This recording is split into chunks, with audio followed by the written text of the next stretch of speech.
So the Watkins Glen winner, Tristan McKee, with the car that was chasing him to the checkered flag in that race. Tyler Reif now back to third. Point leader Butterbean lurking in fourth. See them lapping around the 31 of Bobby Dale Earnhardt. First Arca start in a number of years for Bobby Dale in that 31 car. Driving for the Rise Motorsports team that scored a top 10 last time out at DeCoin. Bobby Dale, the eldest son of Kerry Earnhardt. As things start to settle out here amongst the battle in the top 5, Cruz is gone. Reif and Butterbean here, 23 and 28 respectively, in what will be a fight for the third position. We saw Butterbean go down around the outside in 1 and 2. Lost a little bit of ground to Tyler Reif. Thought better of it when he got down to 3 and 4, stayed right on the bottom. But when you have the lap cars lined up on the bottom, there's really no choice but to go around them. And not to jinx it, gentlemen, but we are currently in the longest green flag stretch to start an Arca race at Bristol in the last 6 years. We've tried so far, but we're keeping it clean. Last year we had 13 separate cautions in a 200-lap race. Actually went overtime, a little bit over 200-lap race. We heard from Caitlin, the trials and tribulations for Isabella Robusto, having to start at the rear. Unfortunately, she's in danger of going a lap down right here to Cruz. She's doing all she can to try to stay on the lead lap, currently running back in 15th spot. Now, with how short this track is, this is a really difficult racetrack to start behind because you're already a quarter mile behind, which is a half a lap. So starting off on the back foot is just not going to be great and put you in the clutch as a leader really early as you look for Cruz really looking for the clean air around this car. And you have to remember that the flagman works to the advantage of the leader. I mean, the flagman is giving these cars in front of Brent Cruz the move-over flag. No such luck for Isabella. She's not going to get that move-over flag for the car she's trying to pass. Well, Robusto and Carson Ware try to stay on the lead lap. Clean and green since the start. 30 laps in and what's been a physical contest. Back for more in the Zinser 200 right after this.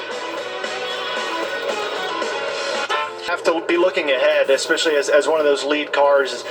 Talk about Queen dealing with lap traffic and understanding that and trying to project what's going to be coming at him, but also dealing with the challenges of what his car is doing. And I think makes a great point as well, the information from the team as far as him learning the racetrack and seeing how things evolve, because this racetrack throughout the weekend is under constant change. What could be a huge advantage for Butterbean is the fact that he will restart inside second row on this restart. So again, we have not worked the upper groove in yet, so the bottom is definitely the dominant part of the racetrack, so Butterbean should be in a great position to start right behind the car on the inside. I would assume that Brent Cruz would take the inside. Remember last year they did not apply the PJ1, and I was looking back at last year's race and the restarts were pretty even whether the inside or the outside had an advantage, but I think without a doubt right now at least the inside is going to have a huge advantage on these restarts.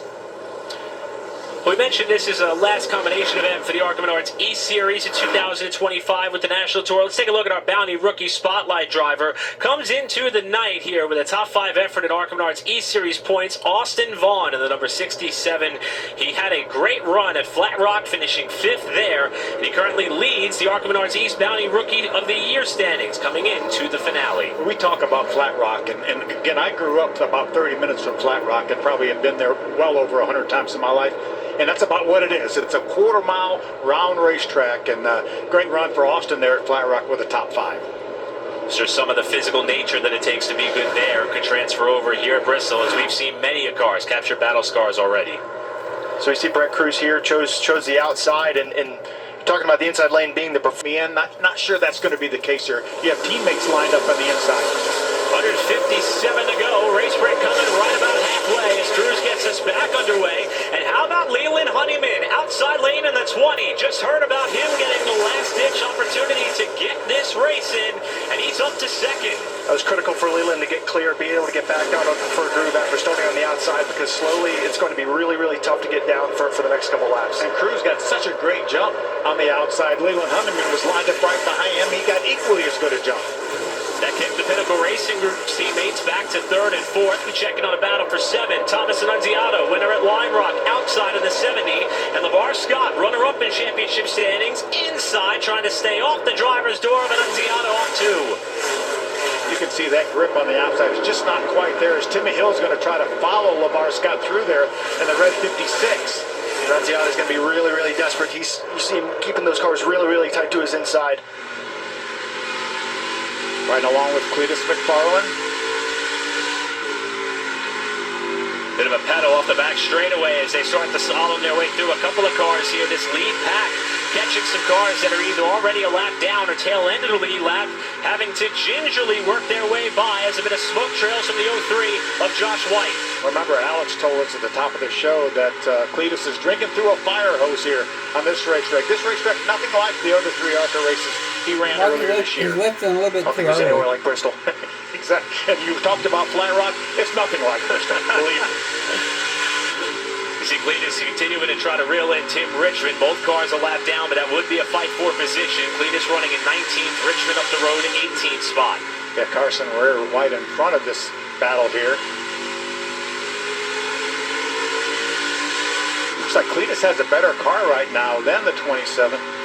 Certainly exercising a lot of patience to get around the traffic here as they come up on the back of Con Nicolopoulos, who is a few laps down already.